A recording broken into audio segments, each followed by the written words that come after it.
Hi there, my name is Elenokran and this is GSN 24 Live Sports News. Coming up in our news for today, AFCON 2025 qualifiers, Melson's late winner downs Black Stars in Kumasi, Ethiopia shares spells with Tanzania in the Al Salam, Comoros and Gambia fight out to a stormont. Under 20 Women's World Cup, Nigeria loses 1-3 to Germany, must defeat Venezuela to stay on. Osimhen vows to give his best for Galatasaray. Lukman nominated as the only African player for Ballon d'Or award. Zambia's Barbara Banda makes Ballon d'Or shortlist. Hope for $1 billion foundation partners with the Swiss Embassy to empower African youth. Let's promote kickboxing and combat sport for self-defense and protection. Need Dr. Adote Jata. Spain dominates as Ballon d'Or nominee list announced. Elaine Thompson-Herah spotted in first track meet since Paris Olympics. Rebecca Cheptegei, Uganda athlete, dies days after boyfriend set her on fire. And now to our stories in detail. The Black Stars of Ghana began their qualifying campaign for the 2025 Africa Cup of Nations with a defeat against Angola. Melson came off the bench to score the only goal for the Palangras Negras to break the hearts of Ghanaians at the Baba Yara Stadium on Thursday. The 1-0 defeat is the first time Ghana has lost an opening game in the qualifiers for an AFCON in a long time. Otoado's side found it difficult to break down the defense of the Palangras Negras in the first half, with only one shot target coming in the 33rd minute. Mohamed Kudus was on the end of the effort after a round from Antoine Semenyo attack fell to him, pushing the Angolan goalkeeper into the game's first save. The St. Gallen goalkeeper came up big again in the 78th minute to deny substitute Melson from opening the score. Tanzania and Ethiopia shared the spells in a hard 0-0 draw at the Benjamin Mkapa National Stadium on Wednesday night, with the Group H of the 2025 Africa Cup of Nations qualifiers getting underway this week. The first 5 minutes of the match saw little to no attacking momentum from either side as the game got off to a slow start in the Al Salam. Tanzania had the first few opportunities to score, but they were unable to test Said Haptuma Arugawa in goal. Wires found pockets of space in vast sections of the pitch on the opposing end, but the Taifa Stars frequently met them with a hard defending.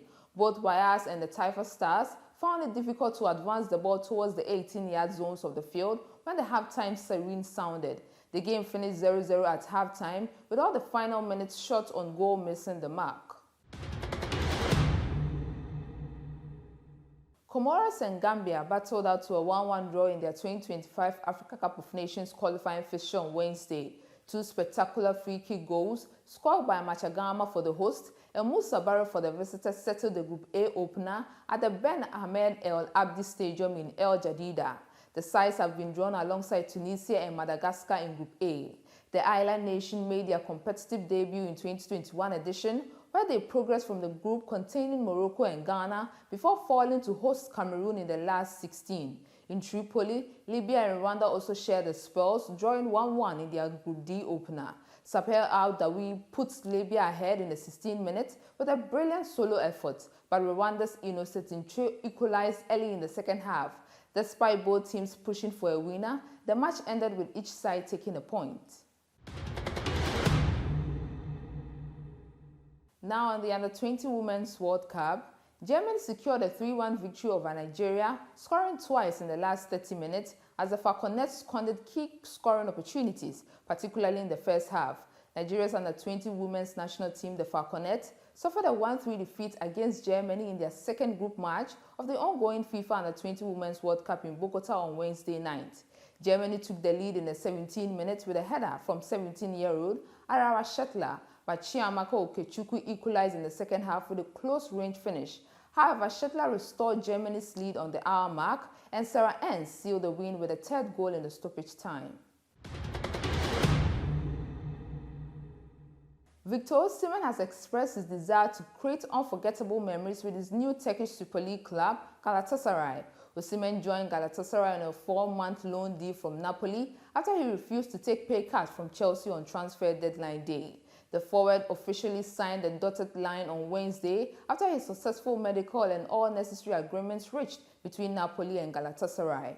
Osimhen is in the post of his official X account, said he was excited to be part of the team and promised to make the most use of his journey with the club.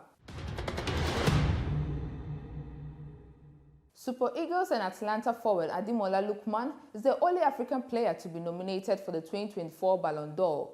Lookman helped Atalanta to win the UEFA Europa League netting hat-trick against Bayer Leverkusen in the final. The 26-year-old, who is yet to play a game this season for Atalanta, was named among the list of nominees unveiled on Wednesday by the Ballon d'Or. The player is currently in Super Eagles camp in Uyo and is expected to be instrumental for Nigeria ahead of the AFCON 2025 Group D game against Cheetahs of Benin on September 7th. Zambia and Copper Queens captain Barbara Banda has made the 20 women shortlist for the 2024 Ballon d'Or Feminine.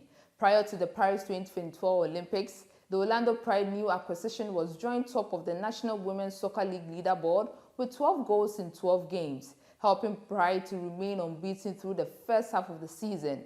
At the Olympics, the former Shanghai Shingley striker scored 4 goals in 3 matches, including a historic hat-trick in the loss against Australia. The Hope of a Billion Foundation collaborated with the Swiss Embassy to Ghana, Togo and Benin with the aim to empower youth across Africa. Akwesi Frimpong, Ghana's first skeleton Olympian, organized the HOAB Power of Resilience workshop at the Swiss Embassy on September 4, 2024.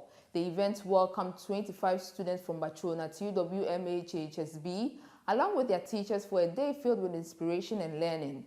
Earlier this week, HOAB also worked with 1,000 students between the ages of 6 to 16 at the complex school, as well as 50 junior high school students from the Bachona cluster schools, along with their teachers and parents. These efforts highlight HOAB's commitment to reaching underserved communities and instilling resilience and self-belief in young minds. Ghanaian-born Swiss Embassy employees Andrew Asare and Harriet Donko also shared their personal stories, illustrating the variety of paths available to students. Ni Dr. Adote Jata I has called on the current executive of Ghana Kickboxing Association to be serious in promoting the sport and other combat sports for self-defense and protection. Speaking at the Decathlon Sports Shop at the Kaukudi to launch the 2024 African Open, which comes off on Saturday at the Accra Sports Stadium, he said kickboxing is an interesting and lucrative sport, so it should be organized professionally.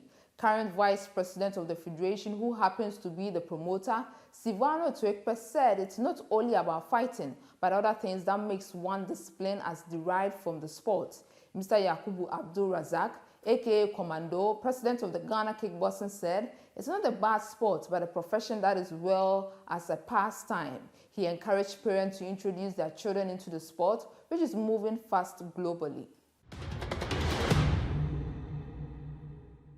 Olympic champions Spain and the Champions League winners Real Madrid headlined the list of players vying for the 2024 Ballon d'Or, football's most prestigious individual award. The list of 30 nominees was announced on Wednesday, and for the first time since 2003, neither Argentina's Lionel Messi nor Portugal's Cristiano Ronaldo feature. Notable names on the list include Kylian Mbappe, Vinicius Jr., Jude Bellingham, and Erling Haaland. Also worth noting in the Ballon d'Or Yashin Trophy for Goalkeeper of the Year is South Africa's Rodwin Williams, the first ever footballer playing in Africa to be nominated for the award. To date, football icon George Weah remains the only African to be voted Best Player, winning the Ballon d'Or in 1995.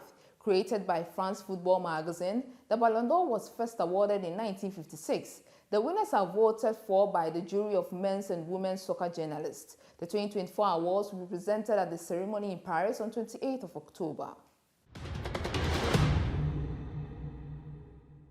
World's fastest woman alive, Elaine Thompson-Herah, was spotted in her first track meet since the disappointment of not competing at the Paris Olympic Games. The 5-time Olympic champion reportedly took time out to be back in Zurich, where Amo Duplessis and Karsten Warholm faced off in a glamorous 100-meter showdown won by the Swedish pole vaulter. Athletics journalist and reporter Real Talk with T ran into the legendary Jamaican sprinter in the stands, and she was kind enough to oblige in a picture. It is the first time Thompson-Herah will be seen in a track scene following her disheartening withdrawal from the Jamaican Olympic trials after sustaining an Achilles tendon injury at the NYC Grand Prix in May. Ending on a more sad note, in Nairobi, Kenya, Ugandan Olympic and marathon runner Rebecca Cheptegei died on Thursday, 4 days after she was dosed in petrol and set on fire by her boyfriend in Kenya in the latest attack on a female athlete in the country.